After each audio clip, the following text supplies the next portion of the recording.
آج کے اس جلسے میں آپ لوگوں کے سامنے ایک تقریر پیش کرنا چاہتا ہوں جس کا عنوان ہے اللہ تعالیٰ موجود ہے۔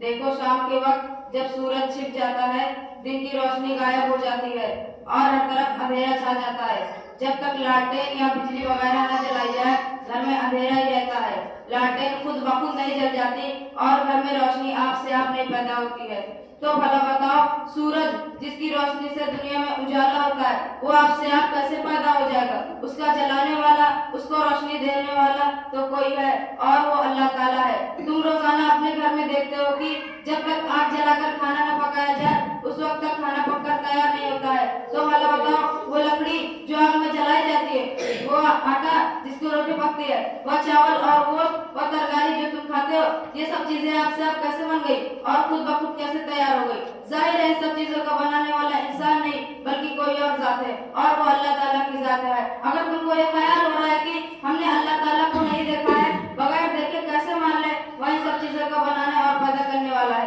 تو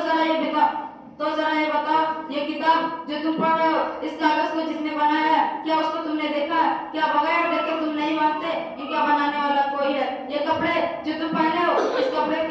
کپڑے کے بنانے والے اور اس کا سوت اور دھاگا بنانے والوں کو بھی دیکھا ہوگا۔ جس مشین سے کپڑے سیے گئے کیا اس مشین کے بنانے والوں کو بھی دیکھا ہے؟ کبھی سائیکل چلتے ہوئے، موٹر دوڑتے ہوئے اور کبھی ہوائی جہاز اڑتے ہوئے بھی تم نے دیکھا ہوگا، تو کیا ان کے بنانے والوں کو بھی دیکھا ہے؟ اگر نہیں دیکھا ہے تو کیا تم یہ خیال کرتے ہو ان کا بنانے والا کوئی نہیں ہے؟ پھر ضرور یہ کہو گے کہ ہم نے ان چیزوں کے بنانے والوں کو اپنی آنکھوں سے نہیں دیکھا ہے، لیکن پھر بھی ہم کو یقین ہے کہ ان کے بنانے والے ضرور ہیں، اور ہمیں اس کا بھی یقین ہے کہ ان کے بنانے والے بڑے سمجھدار، عقل مند اور سمجھ بوجھ والے ہیں۔ ہماری عقل یہی کہتی ہے، بس اسی طرح ہماری عقل یہ بھی کہتی ہے کہ آسمان، زمین، سورج، چاند، ہوا، پانی، انسان، قسم قسم کے جانور، پھل پھول، بے شمار چیزیں جنہیں ہم دیکھ رہے ہیں، ان کے بنانے والا ضرور کوئی ہے اور اس کو ہم نے اپنی آنکھوں سے نہیں دیکھا ہے، لیکن یہ بات کسی طرح سمجھ میں نہیں آتی ہے کہ ان کا بنانے والا کوئی نہ ہو، اور ہماری عقل یہ بھی فیصلہ کرتی ہے کہ ان چیزوں کے بنانے والے بڑے سمجھدار، عقل مند اور سمجھ بوجھ والے ہیں۔ بس اسی طرح ہماری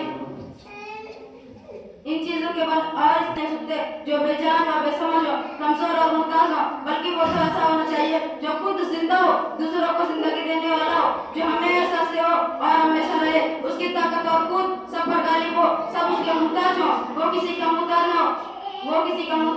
کمزور نہ ہو، کسی کام کے کرنے سے عاجز نہ ہو، بالکل